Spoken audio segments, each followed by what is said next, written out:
my help. Hello, hello, hello. It's Friday, and as usual, here goes your Friday video.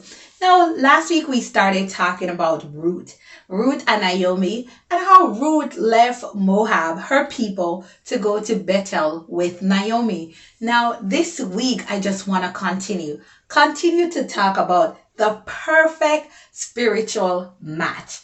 And you probably be like, Simone, is there such a thing? Yes, there is. Now, let's get into it.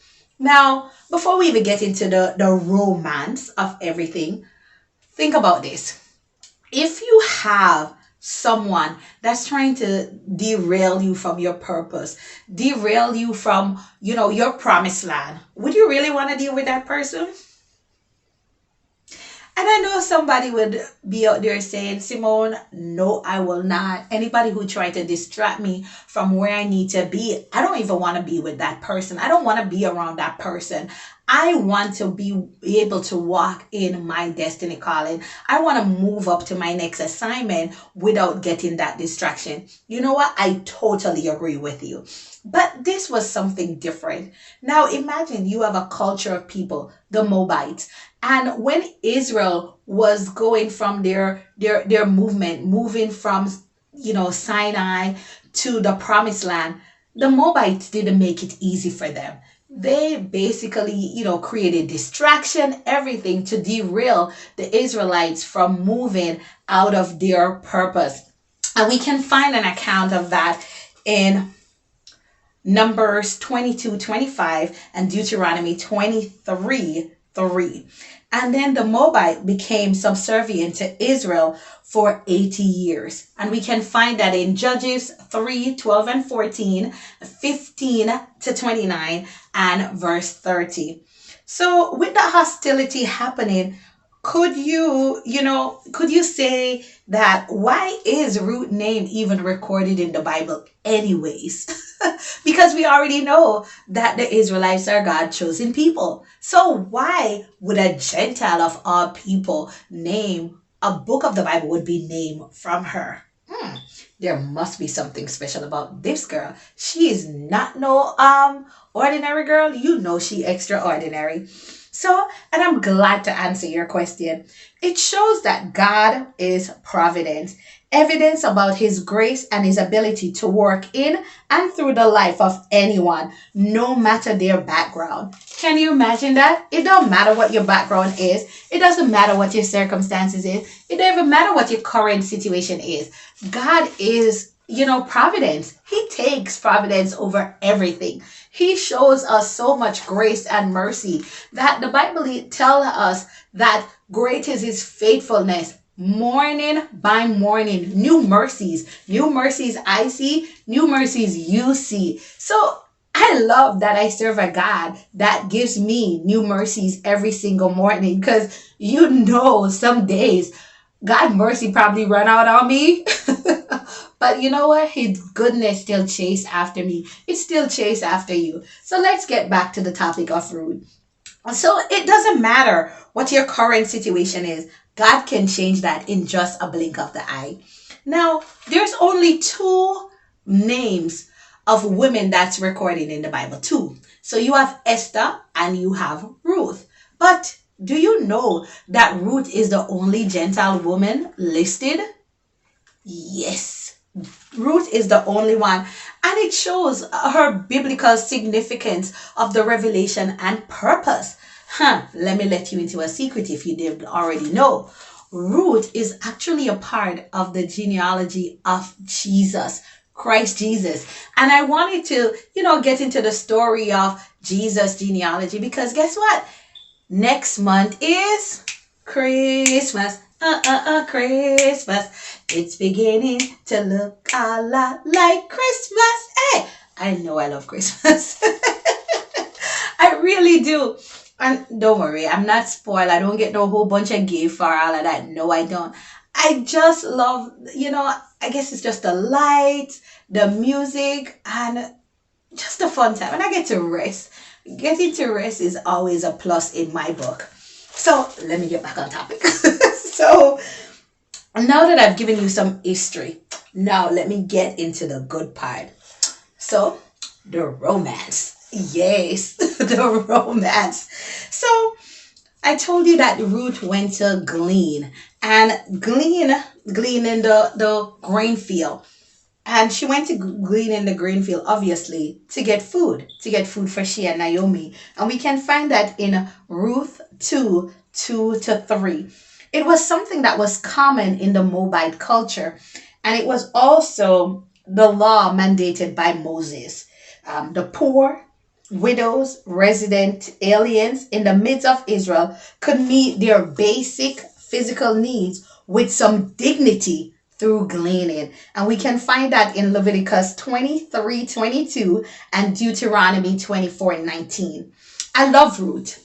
And let me tell you what I love about Ruth. She is so bold that, all right, glean. So just think about this. You're in a field, you finish chop down everything. So you take the good stuff and what's left behind that, not even so significant. It's good for food, it's good for eating, but it's not so important. That's what the people would pick up. But Ruth said, you know what? I don't even want to just pick up what's left behind. I want some of that, what they cut. That's what I want. And she made her request be known. And you know what? Boaz, the landowner, accepted her request. He did. So she was no longer, gleaning behind the workers. Now she was getting the good stuff. She was getting a piece of the good things that were going to be sold. That's what she was getting. So talk about the good stuff that was going to be selling and all this stuff. Now, once the harvest is ready and, they tie everything up and, probably just leave it in a corner. Now, these landowner had to secure their property. And you said, Simone, why would they have to secure it? They had to secure it because imagine you have your whole entire rice grain then, wheat and everything, your wheat and your barley, and you have it tied up nicely. And somebody decided to come and help themselves in the middle of the night, drive away with it. Now, Boaz went to secure, to guard his barley, to, whether it was wheat, barley, he went to go guard his stuff.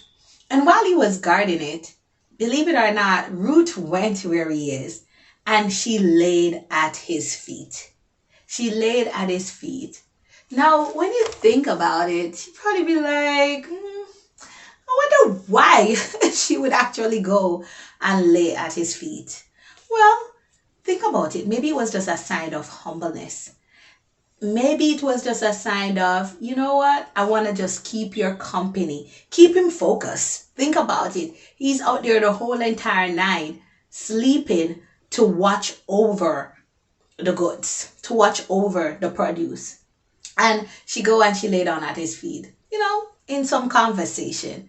Well, many believe that something probably happened or it was an act of, some sort of sexuality and all of that. We ain't getting into all of that rubbish because nowhere in the Bible said that they did anything. It said she slept at his feet, trying to get him to wake up. And once he awoke or he was awakened, then,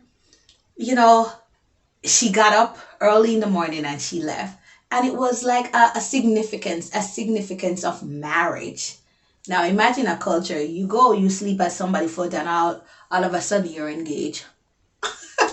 I just love culture. I absolutely love different culture because you learn so much. And some of this stuff you're like, what?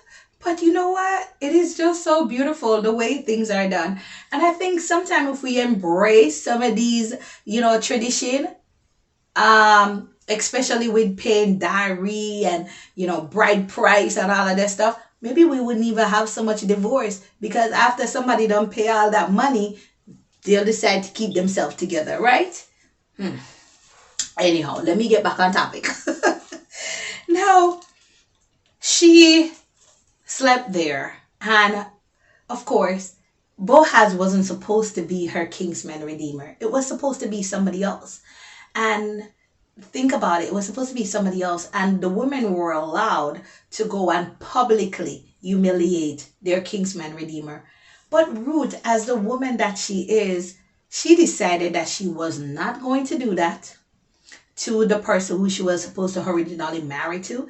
She wasn't going to do that. She was just going to let Boaz take care of that. And you know what? He did. He took care of that. She trusted him to take care of it, and he surely did. So, for the rest of the story, they did get married. She did get pregnant. She did have a baby boy, and his name was Obed. And Naomi, of course, she was so excited. Her boobs were filled up. She was actually one that nursed, the baby. Now, how is that possible? I guess, you know what? If you get so excited, changes will happen to your body, I guess. But it was just such a joyful event. A joyful event that God just, orchestrated everything. Everything was just in alignment to, put this perfect match together. And that's why I'm calling this today perfect match spiritually. Two different people, two different worlds, two different culture. But in spite of, once that thing is there, that love is there. So God, make God the foundation and love be that centerpiece. Now, think about marriage. The wedding is only one day. Again, the wedding is only one day, but the marriage is for a lifetime. So a wedding is only one day, but the marriage is for a lifetime.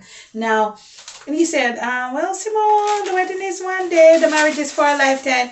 Yes, it is. You have to work. It is work. And I know a lot of us, want to get married or, thinking about making that next step in getting married. But it's a lot of work. Ladies, it's a lot of work. Men, it's a lot of work. Because women go through different, you call them mood swings. Yes. But it's not only mood swing. All these hormonal issues, monthly issues, menopause issues, depending on the age. We go through so much different things, and just sometimes it's just some support. But the women don't even know how to express themselves in saying that, I need some support. Today they're hot, tomorrow they're cold. Today they just go into a whole bunch of different things. So men, be understandable too. So it's not just all about the women. It's about, the men too. So work hard for your marriage. It doesn't matter about the money. It doesn't matter. Yeah, you need money. Let me not just say that, because a lot of people are like, oh, Simone, it's not about the money. You're joking. You know what? No, it's not about the money. Think about the time spent together. Think about those memories. Yes, you need money. Love don't pay the bills. I know. But think about the time that you spend. Think about the memory that you spend. Think about just, living on less. That LOL, living on less. Why you want a 10-bedroom house when it's just two people? Is that even necessary? No. Live on less. Live on less and enjoy your life. Now, Ruth, as I tell you, let me go back just to the story of Ruth. Ruth was a Moabite, and her name is translated to friendship. And she is part of the genealogy of Jesus. So she is part of the lineage of Jesus. And again, I wanted just to talk about Jesus because Christmas is coming and most of us celebrate the birth of Jesus for Christmas. So I sort of kind of wanted to just lay the foundation of where that lineage came from, where Jesus just appeared. He didn't just appear from the clouds or anything like that. He was born in a manger. But we're going to leave that for Christmas Day, right? Yes, we are. So she plays a positive and important role in the biblical record. And we see that she was fearless. She was bold.